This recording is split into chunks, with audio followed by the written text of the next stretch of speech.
Selamat datang di pertemuan hari ini. Hari ini kita belajar mengenai penentuan delta H berdasarkan hukum Hess. Nah, sebelum kita ke sana, kita harus tahu dulu apa bunyi dari hukum Hess. Bunyi hukum Hess itu seperti yang kamu baca di dalam bukumu, itu menyatakan bahwa kalau suatu reaksi secara keseluruhan adalah sama, artinya tidak peduli apakah reaksi itu berlangsung secara langsung atau tidak langsung, hasilnya tetap sama. Contoh, engkau berjalan dari Alai ke SMA Negeri 5, dari pelabuhan SMA Negeri 5 via Alai, itu akan sama energinya kalau kamu berkeliling dengan ke Batu Limau, itu artinya. Nah, secara langsung maupun tidak langsung adalah sama.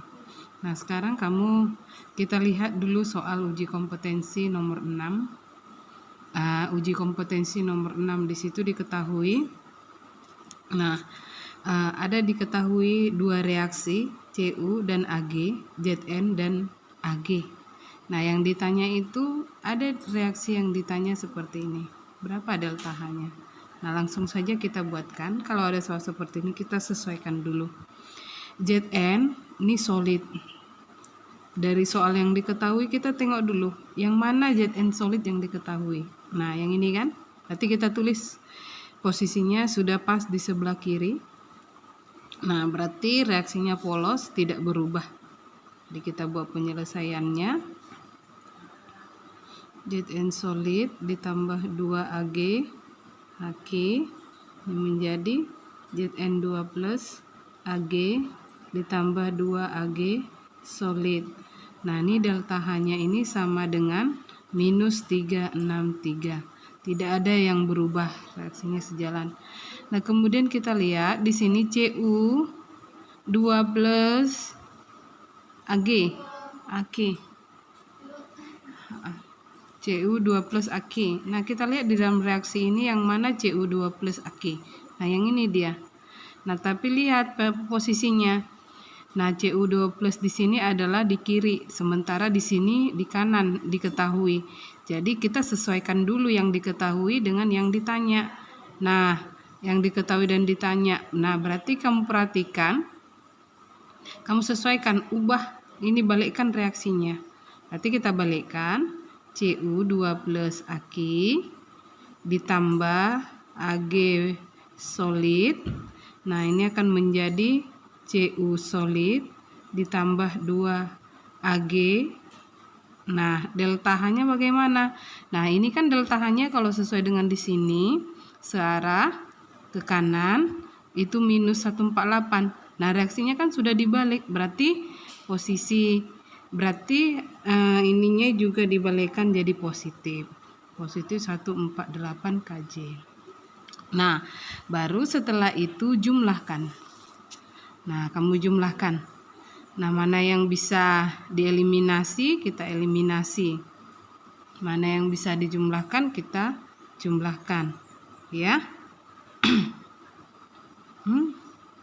Nih, Ag solid boleh. Ini Ag plus ya.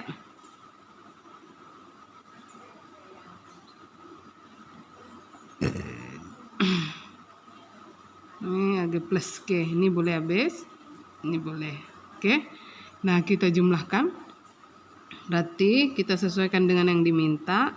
Zn solid. Nah, ditambah Cu2 plus Ag. Ini menjadi Zn2 plus Ag ditambah Cu solid. Nah, delta H-nya jumlahkan.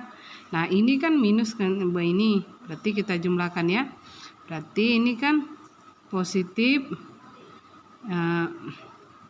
Oke, berarti kita bubuhkan di bawah delta H-nya minus 363 ditambah plus 148. Oke, berapa hasilnya? Nah, kita cari dapatnya. Ini delta H 215 Kj. Nah, seperti itu caranya. Semoga kalian paham. Terima kasih. Nah, kita lihat sekarang kegiatan 2.6. 2.6 tuh, nah soalnya yang halaman 67. Nah, di situ kita buat diketahui ada beberapa. Yang ditanya itu entalpi pembakaran etanol. Nah, kita buat penyelesaiannya. Nah, karena yang diminta adalah entalpi pembakaran etanol, berarti kita tulis dulu persamaan reaksinya.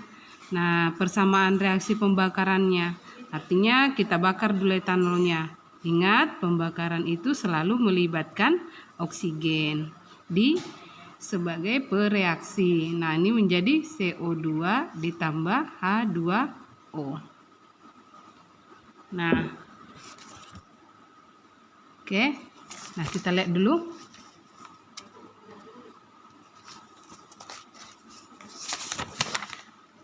Nah, baru habis itu kita setarakan reaksinya.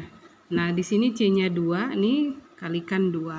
Ini hanya 6, berarti di sini dikali 3. Nah, sekarang O-nya di sini 4 tambah 3, 7. Sementara di sini baru 1, berarti kurang 6 kali 3. Nah, sudah dapat seperti ini, dan ingat karena yang diminta reaksi pembakaran etanol, berarti ingat untuk 1 mol. Nah, yang diminta adalah delta H reaksinya. Delta H reaksinya sama dengan titik-titik. Nah, baru kita jawab. Karena yang diketahui adalah data entalpi pembentukan, maka kita hitung delta H-nya reaksinya itu berdasarkan data entalpi pembentukan. Nah, berarti delta H reaksi itu akan sama dengan delta H0F dari pembentukan yang di kanan hasil dikurang delta H0F pembentukan yang di kiri, yaitu pereaksi. Atau kalau Ibu buatkan di sini delta H0F berarti yang hasil berarti yang di kanan dikurang delta H0F yang di kiri. Oke, berarti kita data yang di kanan tuh siapa-siapa aja. Nah, 2CO2 berarti kita buat, dan yang ini kan. Oke, kita tuliskan 2 kali. Ingat 2 karena koefisiennya 2. Delta H0F dari CO2. Oke, ditambah 3 delta H0F dari H2O. Nah, dikurang yang di kiri.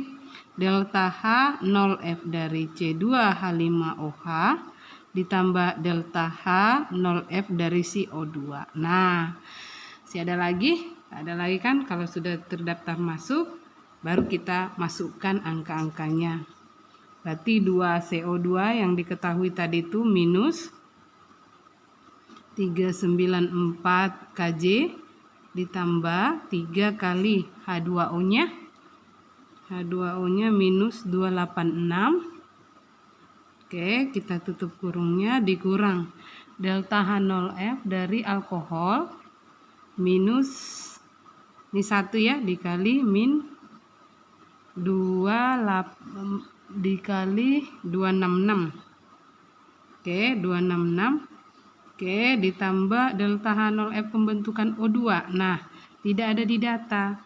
Nah, kamu ingat kalau delta H0F dari unsur bebas atau senyawa bebas, unsur bebas itu sama dengan 0. Jadi ini tidak pernah ditulis di soal. Unsur bebas pembentukannya itu adalah 0. Kita masukkan di sini 0. Nah, baru kita masukkan angka-angkanya. Ini dikalikan ini minus 788 dikurang ini plus, jadi min nggak? Plus kali min. Nah, 3 kali itu berarti min 858. Oke, tutup kurung. Ini min kali min jadi plus ya, 266. Nah, diperoleh hasilnya sama dengan minus 1380 Kj. Demikian penjelasannya, semoga kalian paham. Terima kasih.